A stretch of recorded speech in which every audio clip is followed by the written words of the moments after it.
Hello అండి, అందరికీ నమస్తే. Welcome to Sunanda's kitchen. ఈరోజు మన వీడియోలో తలపిండి అండి. ఇది జుట్టు సమస్యలను చాలా తొందరగా నయం చేస్తుంది. ఒకసారి ట్రై చేయండి. ఇందులో వాడిన ఇంగ్రీడియంట్స్ అన్నీ మన వంటింట్లోటియేనండి.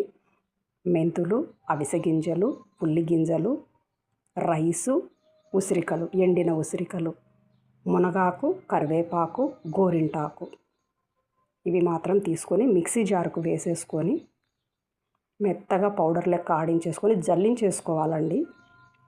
ఇలా ఒక్కొక్కటిగా అన్నీ జల్లించేసుకొని మనం తలస్నానం చేసిన తర్వాత జుట్టు ఆరిన తర్వాత వాటర్లో కలిపి పెట్టుకుంటే మంచి ఫలితం ఉంటుందండి. మురికి నెత్తినైతే అప్లై చేయొద్దు.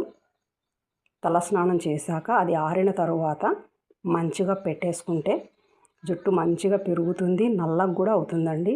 బ్లాక్ హెయిర్ కూడా వస్తుంది. వైట్ హెయిర్ కూడా చిన్న చిన్నగా బ్లాక్ అవుతుంది. మేమైతే వాడుతున్నాము, మాకు మంచి రిజల్ట్స్ అయితే వచ్చాయి. నచ్చితే మీరు కూడా వాడండి. వీడియో నచ్చితే లైక్ చేయండి. Thanks for watching.